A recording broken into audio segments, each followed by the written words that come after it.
Bien, donc on continue dans le Maharal 18e chapitre. On va revenir en 2 ou 3, parce que c'était quand même des idées très très importantes la semaine dernière. Le texte, on ne peut pas le résumer parce que c'était très dense, mais en gros l'idée principale du début du paragraphe parlait de pourquoi est-ce que Moshe Rabbeinu a-t-il grandi chez la fille de Paro. Pourquoi est-ce que Davka, Moshe Rabbeinu, qui est le libérateur d'Israël, va-t-il grandir, croître au cœur même de la gouvernance, de l'asservissement? Comment se fait-il que celui qui est le libérateur doit grandir au cœur même du système de l'aliénation d'Israël? C'est ça la question. Et le Maharal avait développé une idée extraordinaire qui disait une idée très très profonde, qui disait que il avait fait un parallélisme avec le Messie qui grandit en Édom, en Occident, et le Messie est celui qui va dépasser l'Occident, qui va pas forcément le détruire, mais le détruire au sens où il va être le positif, la lumière qui va s'arracher du néant de l'Occident. Et il avait défini, et le Maharal le fait aussi dans les Mitzvah, l'Occident comme l'empire du rien, l'empire du vide. C'est-à-dire qu'il définit très très bien le Maharal que les civilisations, les empires avant l'empire des Dômes, sont une catégorie de l'homme développée au maximum. Babel étant la poésie, la hauteur, l'orgueil, la Perse étant le corps, le désir, la Grèce, l'intelligence, la Chokhmah, l'Occident, qui commence avec la Rome et qui continue aujourd'hui, est un empire dont le but ultime est la destruction de la valeur. Et donc de poser l'absolu dans le registre du néant. Et aujourd'hui, on en arrive, on n'est pas loin du Messie, puisqu'on n'est vraiment pas loin de ça. Tout le monde sait que la littérature, la culture, la peinture, la musique, tout tend vers tous ceux qui connaissent un peu l'histoire de l'art et l'histoire de la pensée en Occident, l'aboutissement de ce phénomène qui a pris 20 siècles, arrive au début ça a pris des formes beaucoup plus sophistiquées, beaucoup plus masquées, mais aujourd'hui on n'a pas les masques, on essaie vraiment de toucher le point du style parfait, du geste dénué de sens. Parce que tout sens est lourdingue, une niaiserie du sens. Et donc on essaye de toucher, ça c'est la philosophie occidentale, le vide. Le vide comme absolu. Bon, malgré ça, j'ai fait la Chodara sur toi. J'ai dit que tu avais fait l'école buissonnière, tu vois. Non, j'ai jamais. En dehors de mes principes. Donc, on résume un peu ce qu'on a fait, parce qu'on continue le 18e chapitre. J'ai une Donc, question un peu technique sur Moshe Rabbeinu. Oui. Comment ça se fait que... D'où il y a une initiation à la Torah, Moshe Rabbeinu, en Égypte? Et comment ça se fait que nulle part on voit une trace qui aurait été un peu attirée? Comment ça se fait qu'il ne s'est pas assimilé à... Est-ce qu'il y avait un danger qui s'assimile comme ça à la culture égyptienne? D'après les chapitres qu'on avait lus précédemment, que son nom était Tov, Tuvia, etc., avec tous les niveaux, les 5 niveaux, le Maharal avait expliqué que fondamentalement, Moshe était lié au bien. Donc, et les Balei Moussar, Raphaël Shmulevitch explique que ce qui justement différencie le tzaddik du rachat, c'est le souci de l'autre. Qu'il est sortir de la coquille culturelle, de la coquille sociale. Quelqu'un qui est capable de sortir de son palais pour aller voir les paysans ou les ouvriers qui souffrent, c'est ça la quintessence du bien, on va dire. La quintessence du mal, c'est l'isolement, la notion de fermeture. Ils arrivent un par un. Bonsoir Montpellier. Je n'ai pas mis le drapeau, mais...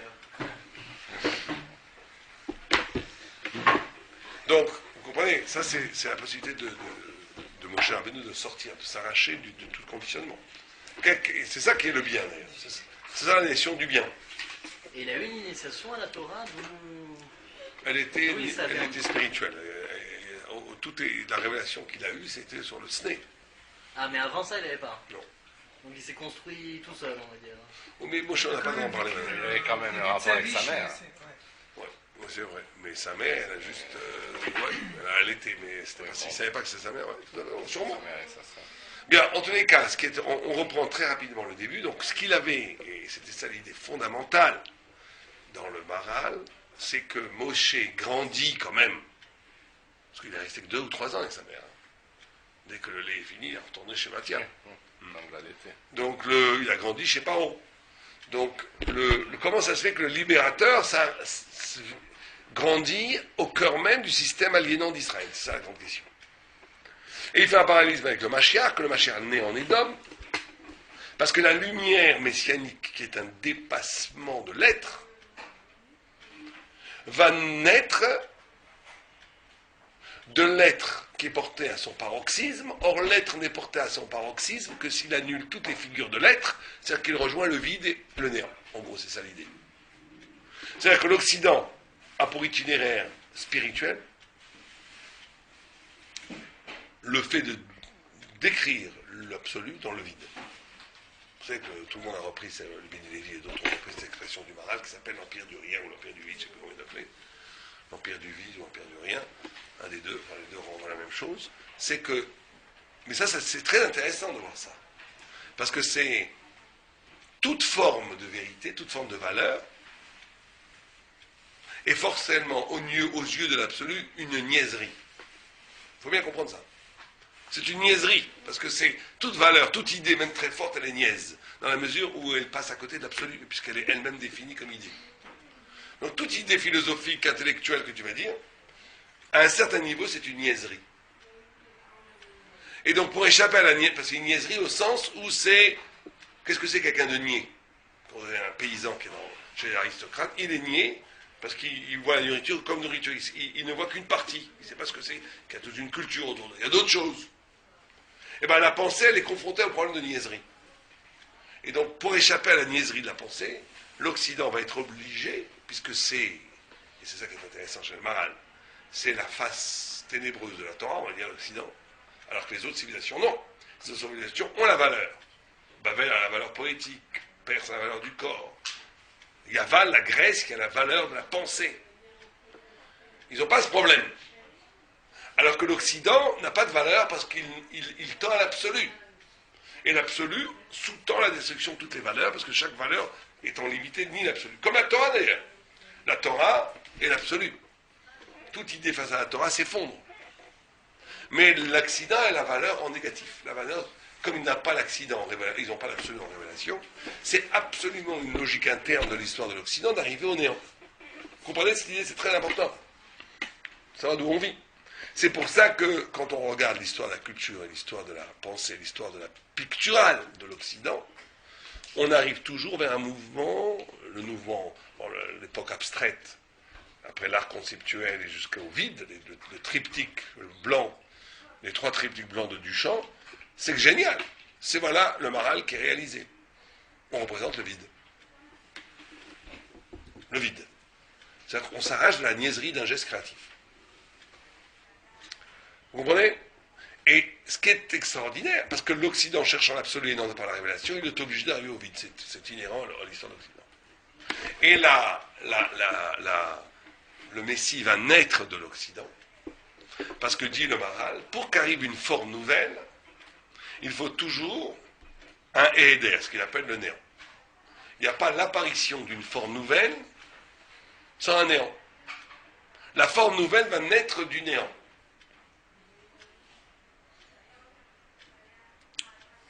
On comprend cette idée. Pourquoi la forme nouvelle naît du néant? Nous, on était là la semaine dernière. Pourquoi est-ce qu'une forme nouvelle doit naître du néant? Ma pitom. Je vous laisse le mot. T'aurais dû être avocat. Quelqu'un a une idée? Pourquoi est-ce que la forme nouvelle doit venir du néant? Monsieur Bardot. Bon, c'est le principe du tout va bout pratiquement de la création. Bon, hein. ça c'est vrai, ça c'est sûr que la création. Le paradigme, c'est la création avec le tzimtzum, pour qu'il y ait, il faut retrait. Bon, mais pourquoi? Peut-être parce qu'il ne faut pas que ce soit parfait. Parce que la perfection, c'est Dieu, et donc comme la création... non, mais là, on parle justement d'une idée parfaite qui naît du néant. Le Messie, c'est une idée parfaite. C'est le contraire. Parce que vous comprenez que si le Messie naissait de l'être, il serait contaminé par la faiblesse de l'être. Le Messie, c'est pas, on n'est pas dans le, c'est ça que on n'est pas dans les, pour ça qu'on est passionniste, on va dire, parce que le Messie n'est pas le résultat de l'histoire, c'est très important. Le Messie, c'est pas le résultat de l'histoire. C'est pas qu'il y a une histoire positiviste, qu'au bout de l'histoire arrive le Messie. Comme, même en pyramide, même si on pensait en pyramide.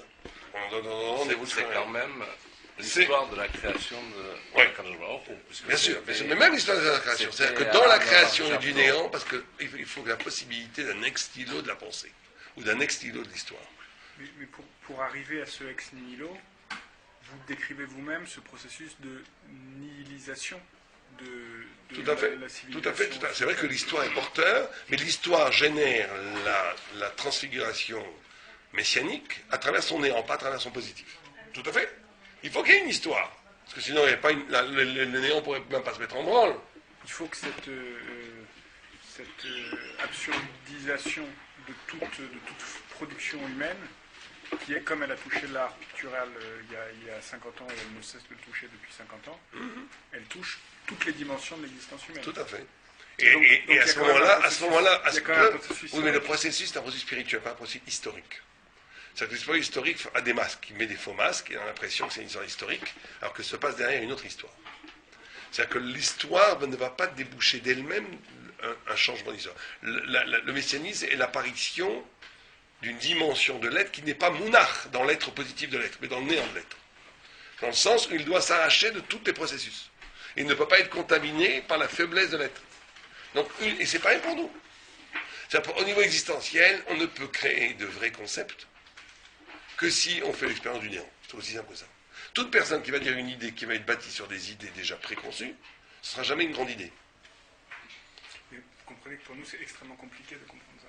Oui, c'est compliqué. C'est le principe toujours de comprendre mon Dieu ou de comprendre le néant, parce que finalement, le néant, c'est Aïn, Yesh Mi'aïn. Dans le néant, ça vient dans le... C'est-à-dire qu'il Ouais. n'y a rien qui ne vient que de là, quoi. Ouais. Non, c'est que le néant, il prépare à l'irruption d'une révélation divine Oui, mais ça- vierge de toute représentation mondaine. C'est ça, pour ça qu'il y a une c'est la possibilité vie. de la nouvelle. Et l'homme du savoir est l'homme qui est capable, au cœur même de tous les développements conceptuels qu'il va créer, donc quand on étudie, quand on pense, de toujours être en dissidence avec sa pensée. Sa pensée, aussi extraordinaire soit-elle, doit porter en elle, les chidushim arrivent quand je comprends que tout ce que j'ai compris n'est pas encore ce que je dois comprendre. Et c'est pour ça, c'est ne jamais avoir une pensée qui se ferme, qui se totalitarisme, qui se revient. Il faut toujours qu'au cœur. Alors c'est pour ça qu'une pensée réelle est une pensée qui est toujours ouverte vers sa propre destruction. Alors là, il faut faire attention, vous savez qu'il y a une marche en tête entre les Détaillis et Rav Nachman et les Breslav. Rav Nachman de Breslav, pour être. Rav Nachman, il avait tellement poussé ce paroxysme qu'il disait que tu n'avais rien en réalité. Tu n'avais jamais rien. Des penseurs, Paradisrak et d'autres, disent non, c'est comme des échelles quand même. Il y a quand même, alors, par rapport à cette problématique, est-ce qu'il y a une hiérarchie de la pensée? Ou pas? Un Litaï va te dire un Sphara qui est mieux qu'un autre. Quand même. Bon. On va pas rentrer là-dedans. Ok, en tous les cas, hein, c'est plus ou moins ce qu'on avait étudié à ce moment-là. On avait étudié beaucoup plus en détail, mais on était arrêté au milieu du chapitre. Il avait aussi dit une deuxième idée, c'est que le bien, ça c'était une idée très très compliquée à comprendre aussi, c'est que le bien, pour être profond, doit naître d'écorce. Moshe doit naître de Paro, parce que Paro est son écorce. Il dit comme un fruit n'apparaît, au début tu ne vois que l'écorce, et après le fruit détruit l'écorce. Il dit sans ça, il n'y aurait pas de profondeur.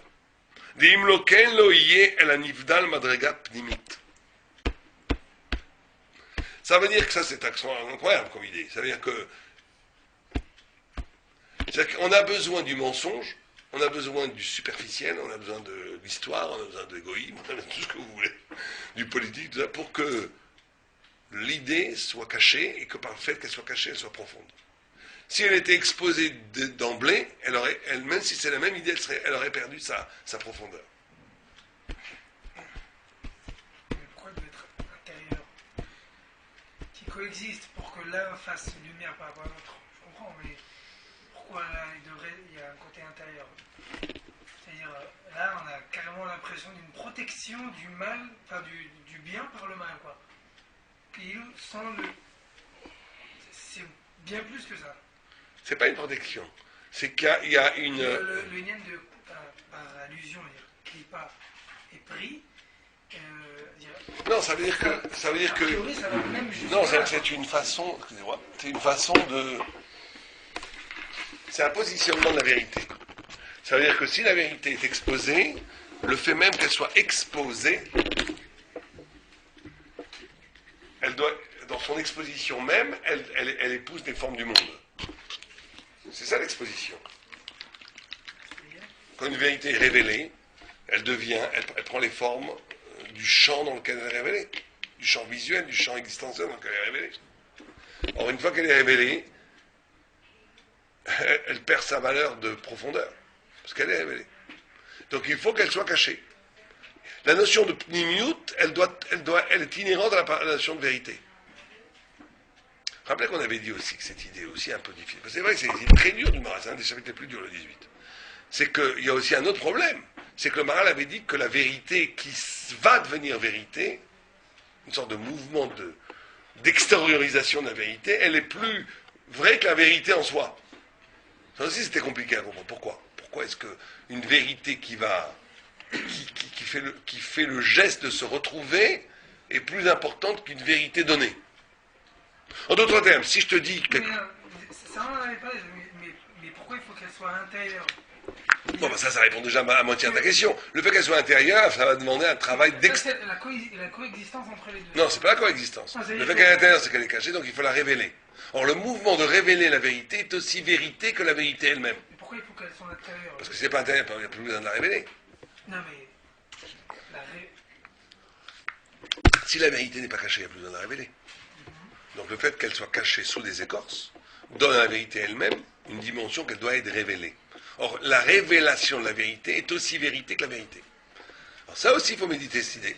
Ça veut dire que le mouvement de la vérité de se trouver elle-même, de s'arracher du mensonge, de se trouver elle-même, ce mouvement-là lui-même est aussi texture de vérité autant que son contenu. Je donne un exemple très simple. Si je te, parce que cet exemple est mauvais parce qu'on tombe dans le psychologique et dans le cognitif. Mais si je te dis une idée que tu vas accepter toute crue, ou une idée que tu vas découvrir toi-même, c'est que tu vas découvrir toi-même, elle va avoir une qualité de vérité que tu n'auras pas si je t'ai dit toute crue. Alors c'est vrai que c'est un exemple qui est mauvais, parce que là tu vas dire c'est psychologique, c'est cognitif, expérience, etc. Mais là, ce que dit le Maral, c'est que c'est en soi comme ça. C'est pas à cause de problèmes cognitifs, psychologiques ou thématiques. C'est en soi. Le mouvement de la vérité à se retrouver est une révélation de vérité. Peut-être plus supérieure au contenu de la vérité. C'est une des raisons pour lesquelles elle doit être cachée. La deuxième raison pour laquelle elle est cachée, c'est parce que la vérité excède l'être. Et comme ça excède l'être, il ne peut pas être donné, a priori.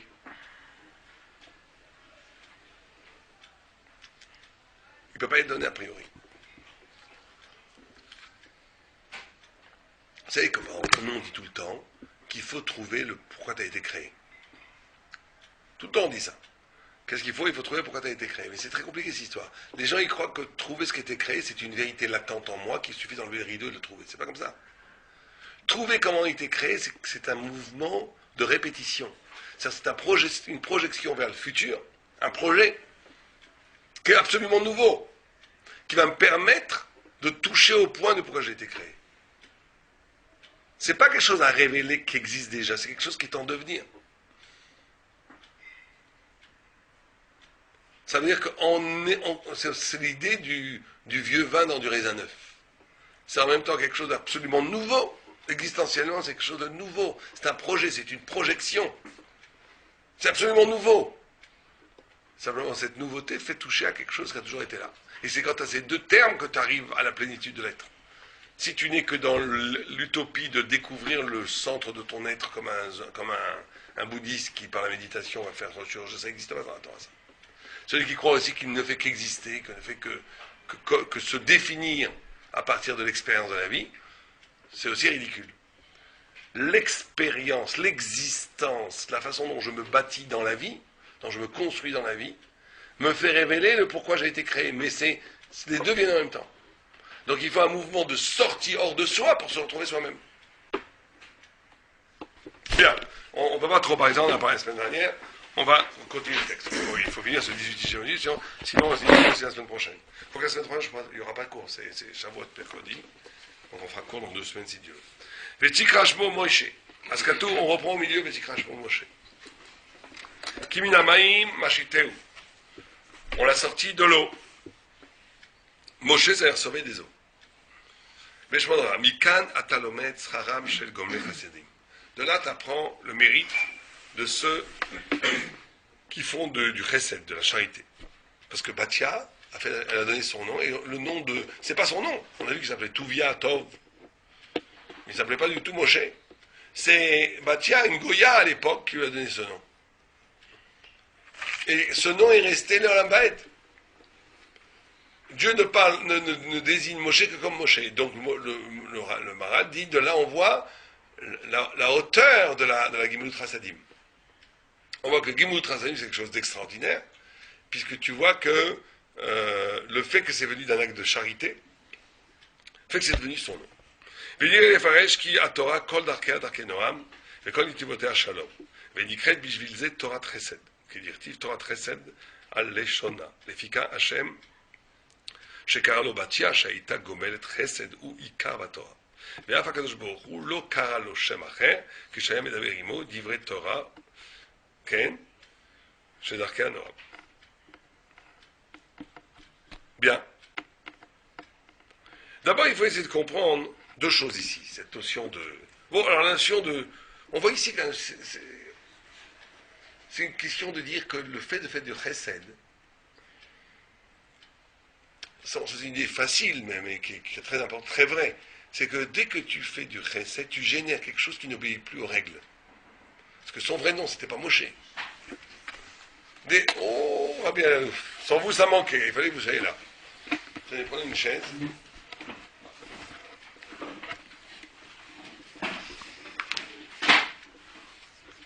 Donc nous disions que Batia a sauvé, Batia qui n'était même pas juive à l'époque, a sauvé Moshe des eaux, et c'est elle qui lui a donné le nom de Moshe, et ce nom est devenu inhérent à Moshe. Même Dieu l'appelle Moshe que Moshe.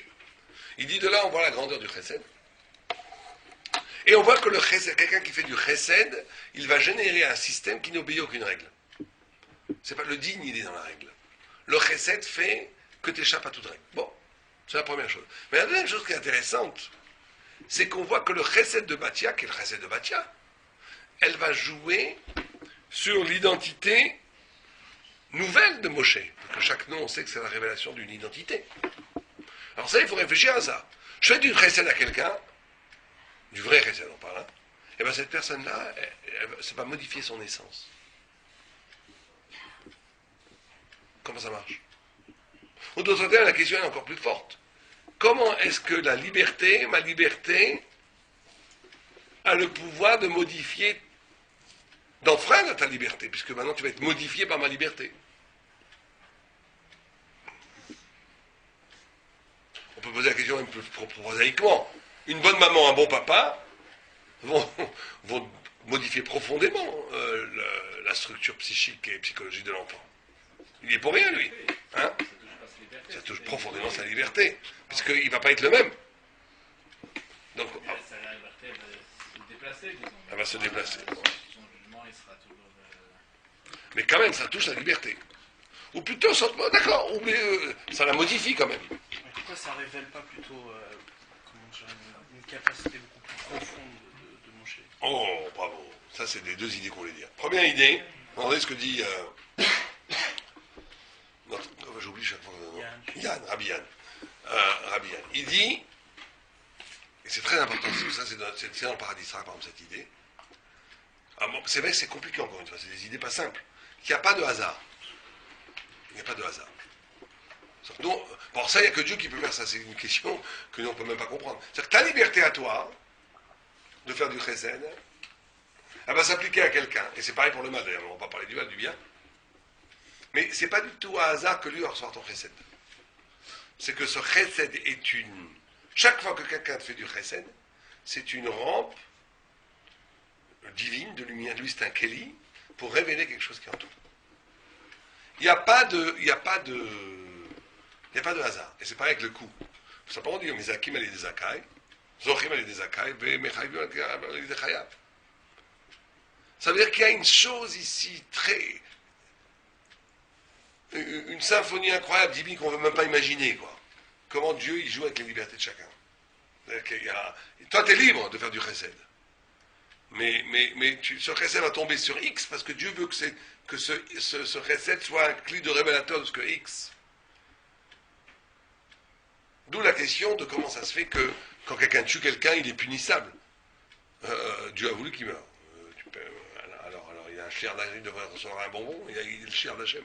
Simplement, on dit non, tu n'étais pas obligé. Ta liberté, c'est de le tuer. Lui, il aurait dû mourir, mais Dieu a arbèche de la makom. Il aurait pu envoyer quelqu'un, c'est pareil avec le chesed. Cette personne doit recevoir le chesed. Toi, tu es libre de faire ton chesed. Il n'y a qu'Hachem qui peut faire cette extraordinaire coïncidence, Ashgacha, au niveau multiplié par milliards entre tous les êtres. Et quand quelqu'un comprend, ça se multiplie, ça se multiplie, ça se multiplie. C'est des milliards de combinaisons. Il n'y a que Dieu qui peut le faire. Mais c'est comme ça que ça marche. Ça, c'est une première idée. La deuxième idée, c'est que, et c'est peut-être encore plus vertigineuse, c'est que, effectivement, on n'est pas constitué. L'essence, le noyau de notre identité, il n'est pas que individuel. Il est constitué par une communauté de rencontres. C'est-à-dire qu'on est aussi bâti par l'autre. En essence. Et dans les deux cas, il s'agit d'accueillir ce chesed. C'est-à-dire qu'il y a énormément de gens il y a énormément de gens qui sont des shliach, ou qui sont des pans de... Et donc on peut tout à fait bâtir une vie qui est incapable de recevoir du chesed. Donc quand on est incapable de recevoir du chesed, on est incapable de recevoir une définition de nous-mêmes, ou une facette de nous-mêmes en vérité. C'est-à-dire cette capacité à permettre à l'autre de m'aimer, de me donner, et ça me permet de devenir moi-même, à travers l'autre. Et de façon égotique, égoïste, gavatique, orgueilleuse, de ne pas accepter cette façon d'exister. Est-ce que le chesed, finalement, ce n'est pas cette liberté qui vient rendre la liberté de l'autre une liberté qui exprime vraiment son individualité? C'est ce qu'on a dit, ce que dit Rabbi Yann, je crois. C'est la même chose. Mais ce que dit Rabbi Yann, c'est-à-dire que le chesed, c'est ça. Pardon. Non, il est ravi, mais comme il est. Vous voyez comme il est ravi, il a un ave, donc c'est encore une preuve. Il y a un antennet. Si c'est vous qui m'appelez comme ça, alors mon cher.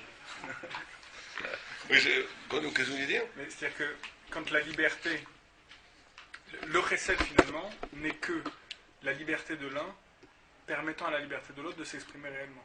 Alors, pourquoi vous dites la liberté de l'autre? Pourquoi vous ne dites pas le chesed de l'autre permet à l'autre de rejoindre, de découvrir un point non identifié de lui-même? Vous pouvez l'appeler liberté, mais c'est ça. L'Agmara, il dit que quand il était malade, les rabbis qui faisaient des miracles, qui faisaient comme ça avec leurs bras, ça illuminait, ils guérissaient les gens. Les rabbis qui guérissaient, ils faisaient des miracles, mais eux-mêmes, ils n'arrivaient pas à se guérir. L'Agmara, il dit un homme ne sort pas de sa propre prison. Mais c'est pas si simple, ça veut dire quoi ça? Si je peux guérir quelqu'un par un regard, pourquoi je ne me guérirais pas moi-même? Pourquoi pas? C'est qu'en vérité, on est, comme vous dites, c'est le chesed, le fait de l'altruisme, le fait de sortir de son ego, qui fait rejoindre la divinité. Dieu n'a pas d'ego. On sait pas ce que c'est Dieu, on ne parle jamais de Dieu en soi, mais Dieu, le fait qu'il nous donne, c'est absolument altruiste. Il a pas besoin de nous, Dieu. Donc quand l'homme est capable d'un acte altruiste, un acte absolument chesed, c'est du vrai chesed encore une fois, il rejoint la divinité, donc il est capable de miracles. Il est capable de miracles. Le ya de tout ya. Ouais. Alors que dès que c'est par rapport à toi, tu peux pas. Donc ça, c'est ce que te donne l'autre. L'autre, il te donne un rapport, une relation qui te fait découvrir un pan de toi-même que tu ne peux pas découvrir toi-même. Parce que l'autre, c'est un vrai chesed. C'est altruiste, il te fait donner une dimension divine. Vous savez, derrière Hagab, c'est pas comme c'est Shavuot, il y a un texte très très très fort du Paradisa qui dit que tout ce qui va être, ce qu'on va être jugé à Shavuot, c'est que sur ça. Parce que c'est un Yom Adin, Shavuot. C'est un Yom Adin. Et il a tout un texte où il dit les deux Yud, il y a deux Yud, un le Yud de Olamazé et un le Yud de Olamaba, et que l'homme est jugé justement que sur ça. Sur quoi, autour de quoi le Yud de Olamazé, c'est ton toit éphémère, on va dire. Le Yud du Olamaba, c'est ton toit éternel. Cette dimension éternelle de l'homme. Et que l'homme est jugé à Shavuot autour de quoi s'articule sa vie. Autour de son soi éphémère ou son soi éternel. Ça se résume à ça en gros. Et ça c'est très compliqué. Parce que sur comment je construis ma vie, autour de quoi je construis ma vie. Autour de quelles préoccupations. Autour de préoccupations qui sont des notions complètement éphémères.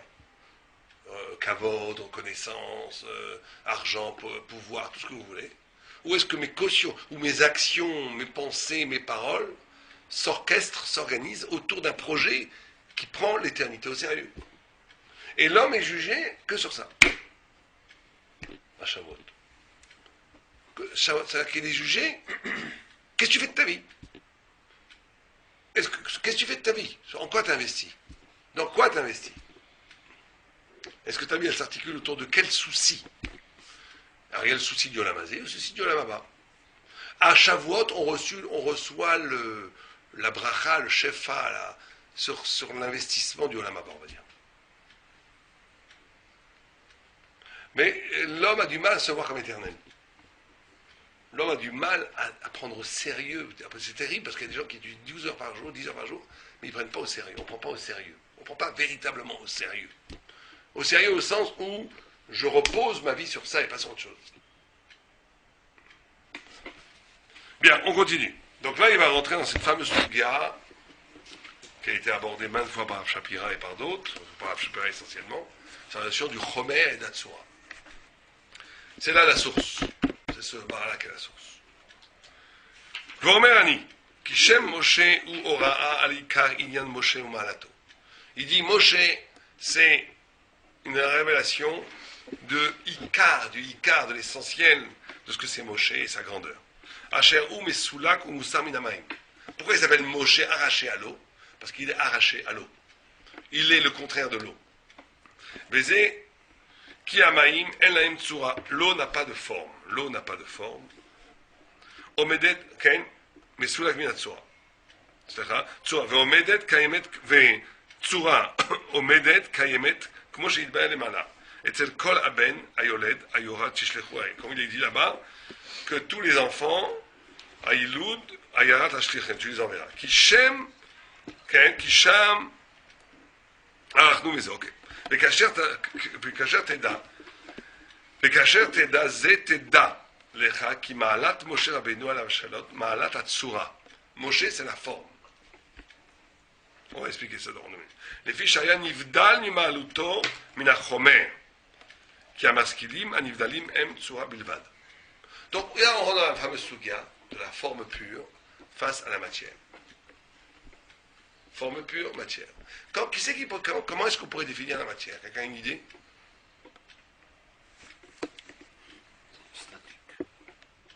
Statique. La matière est très malléable au contraire. Comment quelqu'un peut définir la matière? Une vie de matière, une vie de tsura, c'est quoi?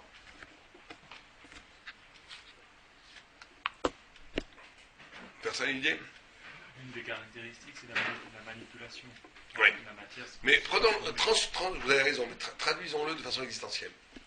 Pour vous, exister de façon matérialiste, au sens du moral ici, et vivre de façon forme, souratique.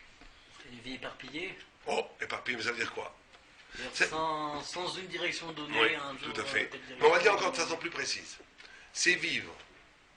Et, et ça peut être merveilleux, enfin merveilleux, je veux dire, pour les ça, très alléchant, on va dire. C'est vivre chaque instant, absolument. C'est la définition, je prendrais la meilleure pour puisse donner la définition. Vivre chaque instant, absolument, sans rendre compte de rien de l'instant d'avant et de l'instant d'après. Et vous savez qu'il y a énormément de pensées comme ça.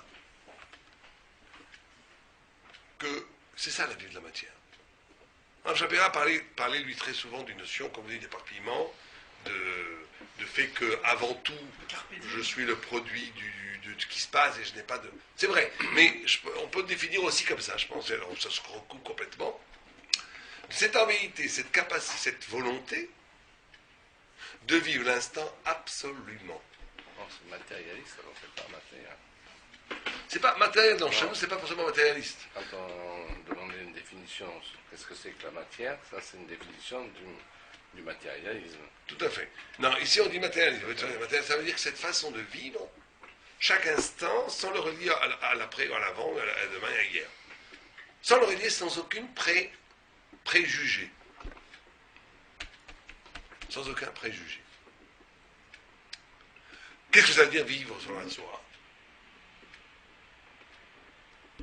Vous savez que les Juifs doivent vivre selon les deux en réalité. C'est pour ça qu'on a pris toute la matière d'Égypte. C'est pour ça qu'on a pris tout l'argent d'Égypte.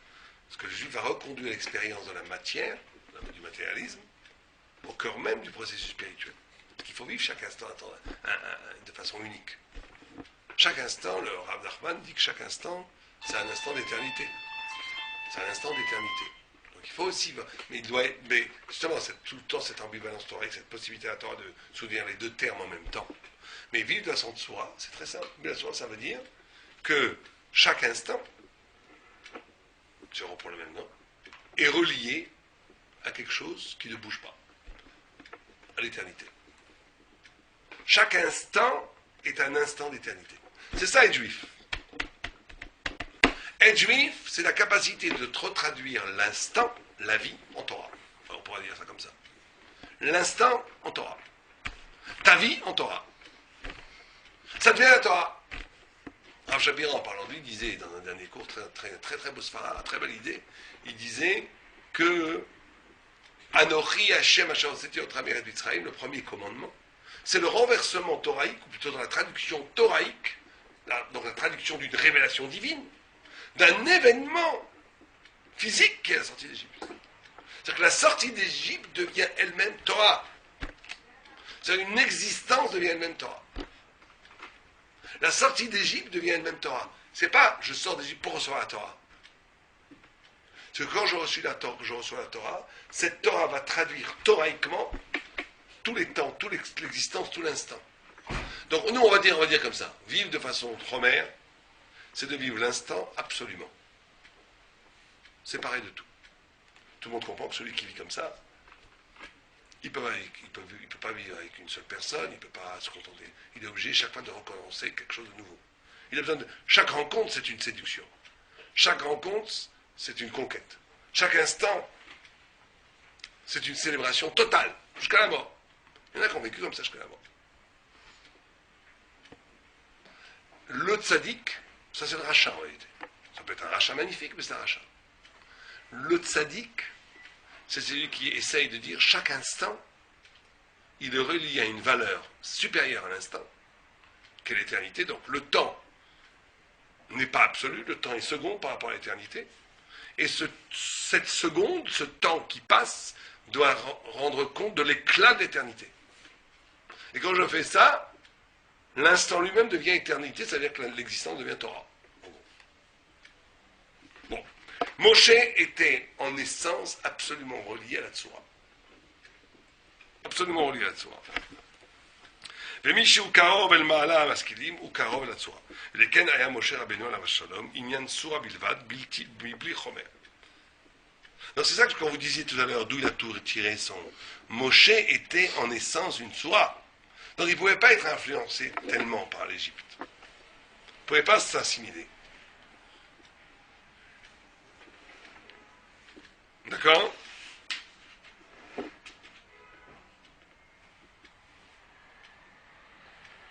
Oui. וכן משה רבנו עליו השלום עניין צורה בלבד בלי חומר. והמים הם הפך. כי המים אין להם צורה גמורה, לכן נקראים תמיד בלשון רבים. C'est pour ça que l'eau, on l'appelle toujours au pluriel. Velotim, c'est la shon yachid de maïm.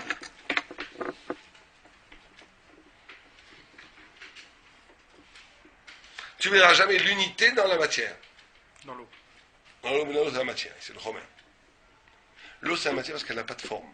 Elle prend toutes les formes qu'on veut. Vous la mettez dans un verre pour la forme du verre. La matière, ici, c'est pas une matière scientifique. La matière, c'est une chose qui n'est pas définie, qui peut prendre toutes les formes. C'est difficile de savoir quand on parle l'eau à la Torah. Ça c'est tout notre union. Pourquoi est-ce que... aussi qu'on dit qu'il n'y a pas de vie sans eau. Il n'y a pas de vie sans eau. C'est lié à ce qu'on vient de dire. Parce que... c'est lié à ce qu'on vient de dire. C'est pour ça qu'on est sorti d'Égypte. Pourquoi est-ce qu'on est rentré dans le...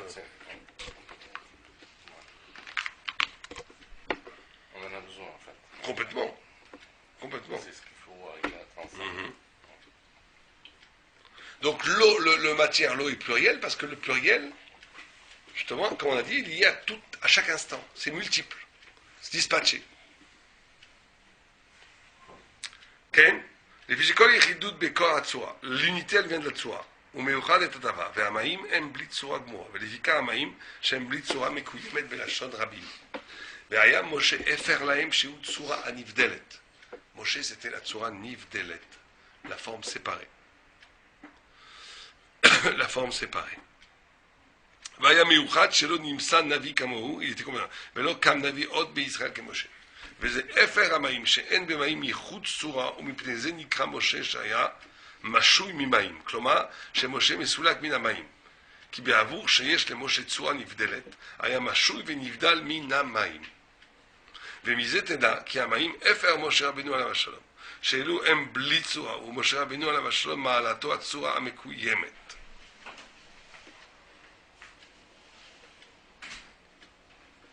Oui, là il dit Mouvdelet, là il dit Amekouyemet.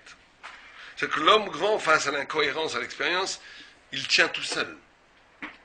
Quand on dit Nivdelet, Mekouyemet, ça veut dire qu'un homme, c'est que la grandeur d'un homme se reconnaît à ça. Face à un monde chaotique, à un monde sans sens, est-ce qu'il est capable de porter le sens tout seul? C'est ça un tzaddik. Un tzaddik qui se reconnaît dans les moments où il n'est porté par rien d'autre que lui-même, on va dire. Dès qu'il est dans un environnement porteur, à la yeshiva, au collège, c'est très bien, il faut. Mais là où tu vas, très souvent Rabadès dit, quand est-ce qu'on voit le Ben Torah, c'est quand il est Ben Azmanim à la plage. Bon, alors moi j'ai vu des gens à la plage qui gardaient le cafetan, le frac, mettant les pieds dans l'eau, je trouve ça ridicule aussi. Donc je ne sais pas comment il y a forcément une façon de se conduire. Rester Ben Torah à la plage, ça veut dire quoi? Ça ne veut pas dire garder le cafetan et mettre les pieds dans l'eau. Mais ça veut dire quand même, ça veut dire de ne pas se lâcher, quoi. La tzoura.